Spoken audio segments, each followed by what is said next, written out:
रामायण के बाद आखिर सुपर्णखा कहाँ गई? क्या मक्का मदीना को बसाने वाली सुपर्णखा ही थी? क्या सुपर्णखा ही सभी मुस्लिमों की वंशज है? आप देख रहे हैं मिस्टीरियस हिंदू।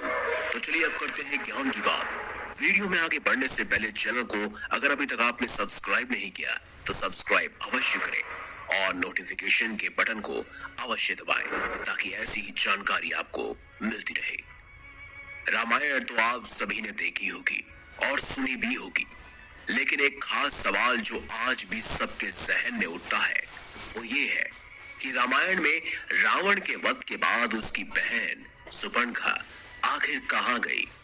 इस खास रहस्य से पर्दा इसी वीडियो में उठाएंगे, तो इस वीडियो के अंत तक बने रहिए।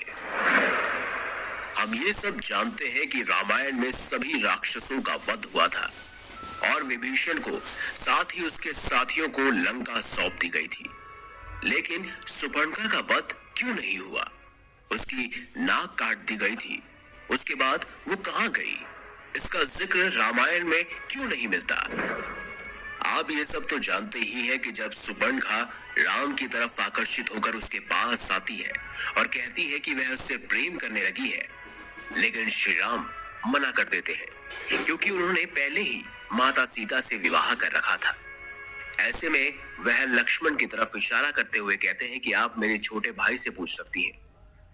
उसी समय लक्ष्मण भी सुपर्णखा को मना कर देता है।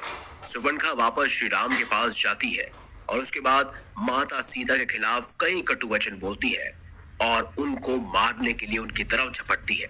इतने में ही लक्ष्मण बीच बचाव करते हुए सुपर्णखा की नाक को काट देते हैं। इसी आक्रोश में आकर वो रावण के पास जाकर सारा वाक्य बताती है, जिसके बाद ही सीता हरण होता है। लेकिन उसके बाद रामायण में एक भी बार सुपर्णखा का जिक्र नहीं किया गया है। आखिर वो उसके बाद गई कहां? हाल फिलहाल में एक एनिमेटेड मूवी या कहे web series legend of Hanuman आपने डिज्नी हॉटस्टार पर देखी होगी। उसमें सुपर्णखा का जिक्र किया गया है, जहां कहा गया है कि प्रकृति माता द्वारा उसे बंदी बना लिया गया है, लेकिन यह दरअसल गलत है। कहा जाता है कि नाक कटने के बाद सुपर्णखा हर किसी से अपना चेहरा छुपाने लगी थी। उसके सारे भाई धीरे धीरे करके भगवान श्री राम के हाथों मारे जा रहे थे। ऐसे में वो भी अपना बीच बचाव करती हुई दैत्यों के गुरु शुक्राचार्य के पास गई और जंगल में उनके आश्रम में रहने लगी। राक्षसों का वंश समाप्त न हो इसके लिए शुक्राचार्य ने शिव जी की आराधना की, जिन्हें अपना स्वरूप शिवलिंग स्वयं भगवान शिव ने शुक्राचार्य को दिया और कहा कि जिस दिन कोई वैष्णव यानी भगवान विष्णु का अवतार या कोई भी जो भगवान विष्णु को मानता है, अगर गलती से भी किसी ने इस पर गंगा जल चढ़ा दिया तो राक्षसों का सर्वनाश हो जाएगा। तो उस आत्मलिंग को शुक्राचार्य ने वैष्णव अर्थात हिंदुओं से दूर रेगिस्तान में स्थापित किया। जी हाँ दोस्तों, आपने सही समझा। इस समय जिसे कहा जाता है मक्का मदीना। साथ ही आपने YouTube पर साथ ही कई सारी कॉन्स्पिरेसी थ्योरीज में सुना होगा कि मक्केश्वर महादेव मंदिर जो पूर्व काल में बनाया गया था वो दरअसल वही शिवलिंग है जो शिव जी ने दैत्य गुरु शुक्राचार्य को दिया था। इस शिवलिंग के बचाव का कार्य किसी और को नहीं बल्कि सुपर्णखा को ही दिया था। उस समय चेहरा ढककर हमेशा सुपर्णखा रखती थी। धीरे धीरे उसने कई सारे बच्चों को जन्म दिया। वही बच्चे आज उसकी इसी परंपरा को निभा रहे हैं।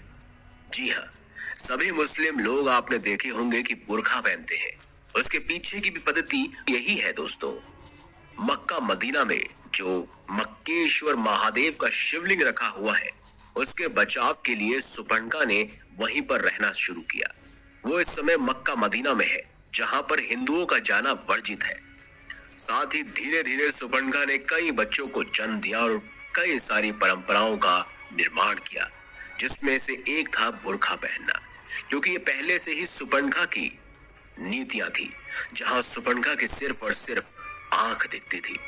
इतिहास की माने और साथ ही साथ हमारे धर्म ग्रंथों की बात करें तो कहते हैं कि द्वापर युग के बाद सुपर्णखा के वंशज कालांतर में अब्राहिम धर्म के अनुयायी हैं और साथ ही इसीलिए शुक्रवार का विशेष महत्व दिया जाता है। दोस्तों, इस विषय पर आपका क्या मानना है? क्या जितने भी मुस्लिम लोग हैं सुपर्णखा उन्हीं की वंशज थी? अरब देश में मक्का मदीना क्या वही शिवलिंग है जिसे मक्केश्वर महादेव के नाम से जाना जाता है, जहां पर किसी भी हिंदू धर्म के लोग या फिर कोई भी हिंदू प्रवेश नहीं कर सकता? आपके क्या विचार है कमेंट बॉक्स में हमें जरूर बताएं। वीडियो अगर आपको अच्छी लगी हो तो लाइक करें, चैनल को सब्सक्राइब करें और ज्यादा से ज्यादा शेयर भी करें। मिलेंगे अगली बार एक नए खास